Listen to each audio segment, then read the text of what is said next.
2025년 1월 6일 새벽입니다.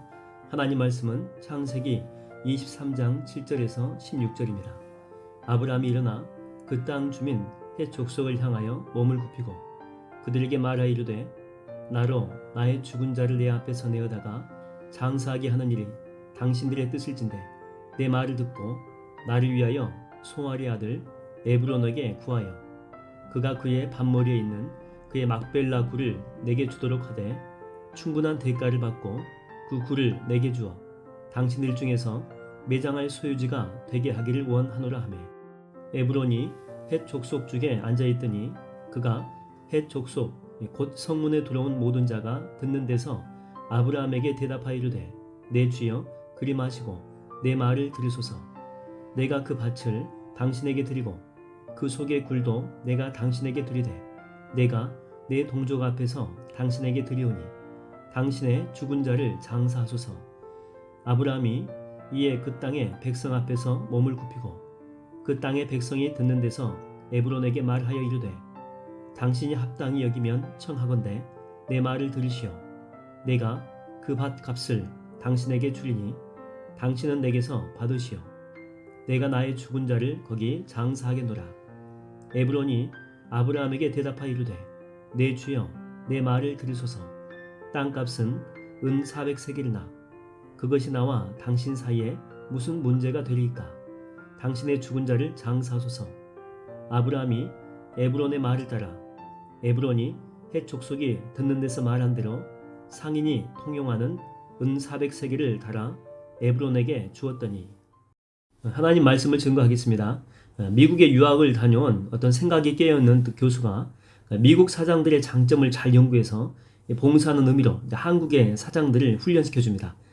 그것도 이게 나라를 사랑하는 마음으로 공짜로 훈련을 한 거죠.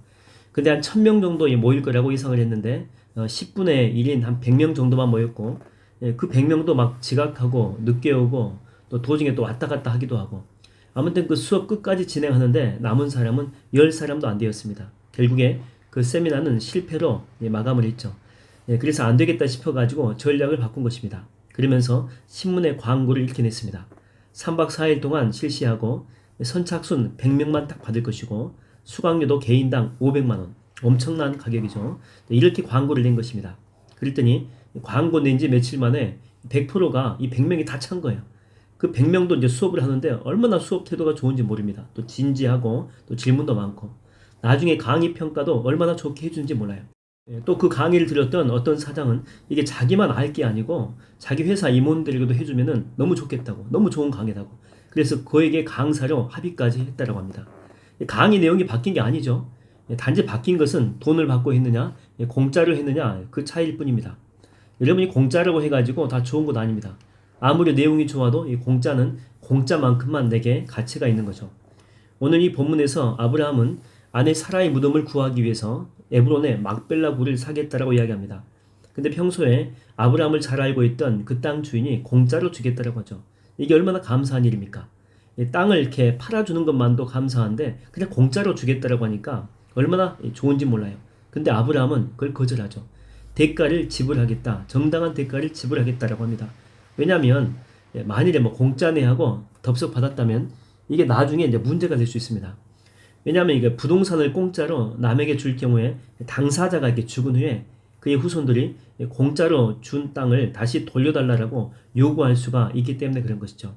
그래서 아브라함은 많은 돈을 비록 지불할지라도 후손들한테 누가 되지 않도록 하기 위해서 정당하게 값을 지불한 것입니다.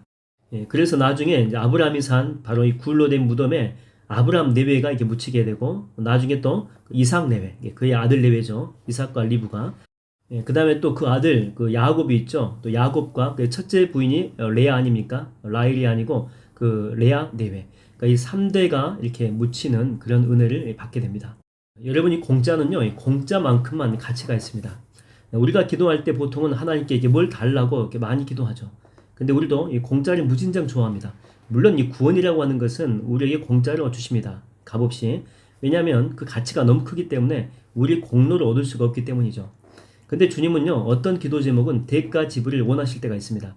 아브라함 같은 경우에도 복의 통로가 되는 것을 공짜로 얻은 것이 아니죠. 본토, 친척, 아비 집을 떠나는 그 대가를 지불한 것입니다.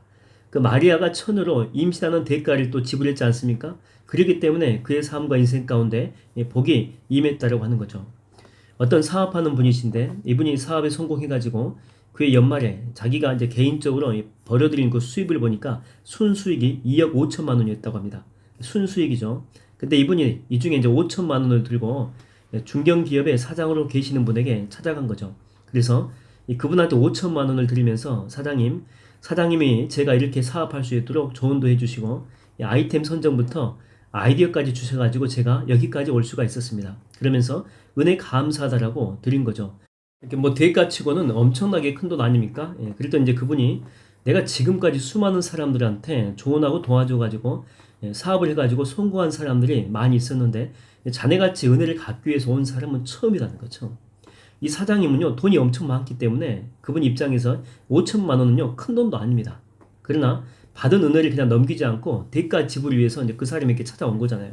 그래서 이 사장님께서 이분을 보고 정말 자네는 크게 될 사람이야.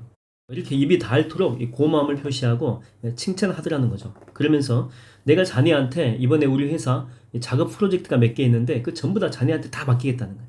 그리고 이 5천만 원은 그 프로젝트 건에 대한 성금일세하고 다시 돌려준 거예요. 그러니까 대가 지불을 위해서 갔거든요. 근데 더 큰 축복을 오히려 받게 되었다고 하는 것입니다. 여러분 우리는요 은혜를 받으면 당연 여기는 사람들이 참 많습니다. 고마워하는 마음이 없다라고 하는 거죠. 누군가 나를 도와줬다면요. 그래서 내가 은혜를 받고 나름대로 어떤 위치에 서게 되었다면 나를 보살펴주고 도와준 사람을요 절대 잊으면 안 됩니다. 항상 기억하고 섬길 수 있는 부분이 있으면 최선을 다해서 섬기는 그런 모습이 있어야 된다라고 하는 거죠. 복음소의 그 10명의 그 나병 환자 보십시오. 다 고쳐주거든요, 예수님께서. 근데 대가 지불을 위해서 돌아온 사람은요, 한 사람뿐이에요. 물론 뭐 돈으로 지불한 것은 아니고 감사의 마음을 표현한 거죠. 감사의 표현으로 그 대가를 지불한 것입니다. 그래서 다른 사람은 질병만 치유받지만은요, 그 대가 지불을 위해서 돌아온 사람은 구원이라고 하는 더 큰 선물 받지 않습니까? 여러분, 하나님은 여러분의 기도에 공짜로 응답해 주세요. 우리가 자녀이기 때문에. 그리고 하나님은 또 우리한테 주시길 좋아하기 때문에. 근데 우리가 그걸 바꿔서 주님 이렇게 귀한 선물 주셨는데 모른 척 하지 않겠습니다. 그래서 감사로 섬김으로 주님께 대가 지불을 하겠습니다.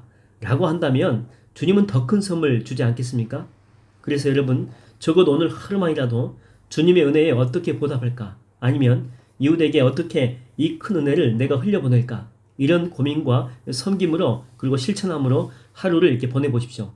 그럴 때 여러분의 삶에 주님의 더 큰 은혜와 축복이 임할 줄로 믿습니다.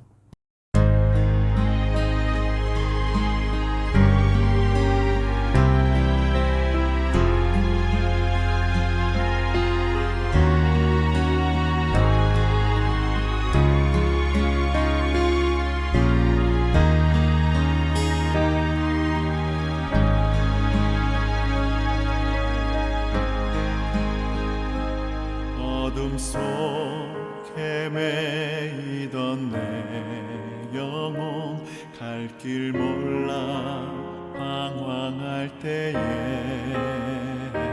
주의 십자가 영광의 그 빛이 나를 향해 비추어 주셨네. 주홍빛보다 더 붉은 내 죄 그리스도의 피로 씻기어